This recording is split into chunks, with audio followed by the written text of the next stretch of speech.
Il faut le dire, moi j'ai aucun problème avec ça, les racines de la France sont blanches et chrétiennes, sauf qu'entre-temps il y a eu une histoire, il y a eu la colonisation, il y a eu des migrations, donc il y a eu de l'immigration en France, et la France d'aujourd'hui c'est pas la France du 19e ou du début du 20e siècle, c'est une France différente et qui doit créer une identité nationale différente.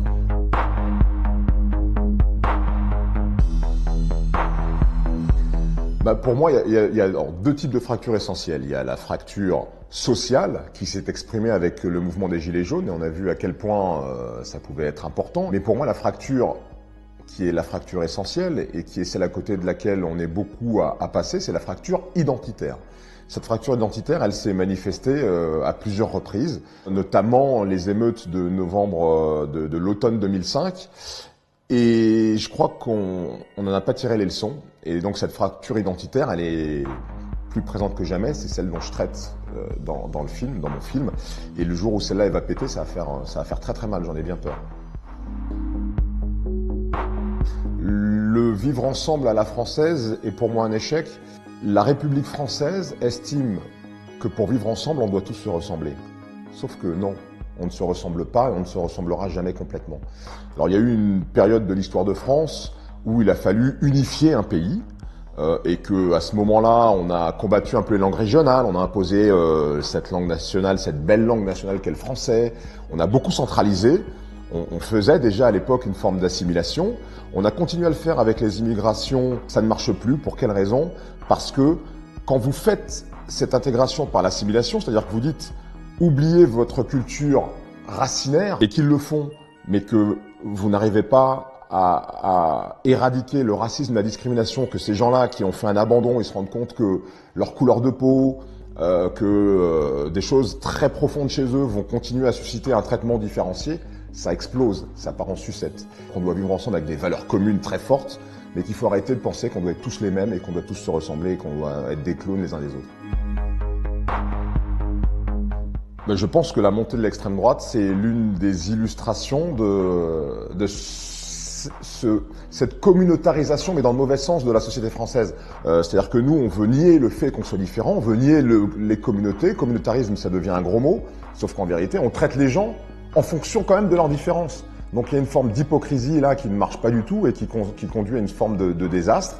Une notion d'identité française, mais à l'ancienne, une identité qui se replie vers les racines de la France, qui, il faut le dire, moi j'ai aucun problème avec ça, les racines de la France sont blanches et chrétiennes, sauf qu'entre-temps il y a eu une histoire, il y a eu la colonisation, il y a eu des migrations, donc il y a eu de l'immigration en France, et la France d'aujourd'hui, c'est pas la France du 19e ou du début du 20e siècle, c'est une France différente et qui doit créer une identité nationale différente. On ne peut pas créer une identité en excluant une partie des gens qui la constituent aujourd'hui. Donc il y a une vraie réflexion à conduire là-dessus. Je me rappelle d'un match de football France-Algérie au Stade de France, et je me rappelle de l'hymne national sifflé, et ça m'avait vraiment interrogé. Et là, je me suis dit, mais il y a vraiment un problème. Et ça aurait dû être un électrochoc, mais terrible. Et on n'en a pas tenu compte. Donc je crois que les pouvoirs politiques, tous, depuis cette période, et depuis peut-être même avant ça, les premières émeutes urbaines dans la région lyonnaise à la fin des années 80, au début des années 90, tous ces éléments-là, ils n'ont pas été suffisamment pris en compte, en tout cas traduits par les différents gouvernements qui n'ont pas tiré la leçon. Alors j'espère il n'est pas encore trop tard. Moi je suis un garçon optimiste, mais il va falloir s'y mettre quand même. Le journaliste, grosso modo, c'est un thermomètre. Il va mesurer, il va observer, il va identifier et il va restituer. Le problème et la problématique, c'est qu'avec l'hyperprésence de l'information partout, avec une information qui devient un service, qui est répétitif, qui peut être submersive, je sais pas si ça se dit, mais on peut être parfois submergé par de l'info, ça amplifie la réalité des phénomènes. C'est-à-dire le sentiment d'insécurité, le sentiment de pas être bien ensemble, il peut être aggravé par le fait de regarder les chaînes info tous les jours pendant 2 heures sans s'arrêter. Mais ce sur quoi je voudrais insister aussi, c'est sur votre responsabilité à vous qui regardez cette information.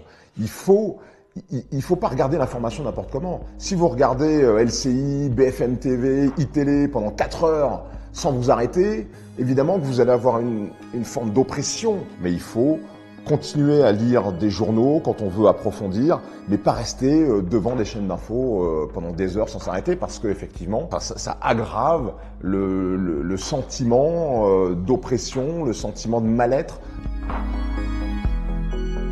Je crois qu'aujourd'hui, il faut s'ouvrir et il faut reconsidérer l'autre comme un être humain. Et je crois que c'est ça la réponse. En tout cas, c'est la réponse des deux personnages du film. Si j'avais dû mettre un sous-titre à ce film, ça aurait été le réveil de l'humanité. Parce que quand on est enfermé dans des carcans, que ce soit idéologiques qui prennent le vernis de la religion, ou que ce soit des modes de vie très cyniques et qu'on s'enferme là-dedans et qu'on a des certitudes, je pense qu'on tue un peu notre humanité. Retrouvons notre humanité, faisons comme ces deux personnages qui vont se confronter, qui vont se rentrer dedans, mais qui vont créer un lien parce qu'ils vont reconnaître l'autre comme un être humain. L'idée, c'est de pouvoir créer des consensus et de pouvoir vivre ensemble, trouver des points de convergence. Et comme on est tous des êtres humains, on a forcément des points de convergence les uns avec les autres.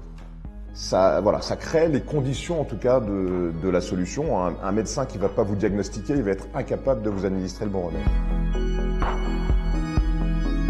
Moi, je considère qu'un présentateur de journal, par exemple, il n'a pas à dire ce qu'il pense. Il est là pour donner les éléments de réflexion aux téléspectateurs, en l'occurrence, mais il n'est pas là pour les diriger et pour leur donner une direction de pensée. En écrivant de la fiction, là, je m'implique plus. Là, je donne plus mon sentiment sur les choses. Ça, c'est ma façon de faire. C'est pour ça que pour moi, les deux sont assez complémentaires. Et c'est pour ça que je vais continuer, en tout cas, je l'espère. J'ai un projet de science-fiction auquel je crois très fort, qui dit des choses, mais qui les projette dans un autre univers, dans un monde très lointain en termes de réalité que celui dans lequel on vit. Mais c'est toujours une façon de dire les choses, je pense. Alors moi, j'ai été assez scotché d'un pays qu'on prend jamais en référence, mais qui est l'île Maurice. Je suis allé à l'île Maurice, et j'ai halluciné, parce qu'à l'île Maurice, vous avez des musulmans, vous avez des hindous, vous avez des chrétiens, vous avez des gens très différents les uns des autres, en termes même de niveau social.